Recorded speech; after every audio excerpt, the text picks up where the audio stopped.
আমরা একটু দেখে নিই যে সম্ভাব্য 11 কি হতে পারে দক্ষিণ আফ্রিকা বাংলাদেশ ম্যাচে।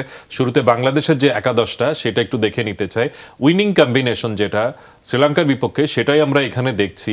জানি না শেষ পর্যন্ত শরীফুল ইসলাম তিনি একাদশভুক্ত হবেন কিনা। তিনি যদি একাদশভুক্ত হন তাহলে কে বাদ পড়বেন এখান থেকে, সেটা কিন্তু একটা $1 মিলিয়ন কোশ্চেন। আমরা দেখতে পাচ্ছি তানজিদ হাসান তামিম, সৌম্য সরকার, লিটন দাস, নাজমুল হোসেন শান্ত, তাওহিদ হৃদয়, সাকিব আল হাসান, মাহমুদুল্লাহ রিয়াদ, রিশাদ হোসেন, তাসকিন আহমেদ, তানজিম সাকিব, মুস্তাফিজুর রহমান। আপনাকে যদি খুব সাহসী সিদ্ধান্ত নিতে বলা হয় যে আপনি শরীফুলকে ইন করাবেন এই 11-এ, কাকে ফেলে দেবেন? ধরেন শরীফুলের অবস্থাটা এখন কি অবস্থায় আছে সেটা খুব ইম্পর্টেন্ট পার্ট।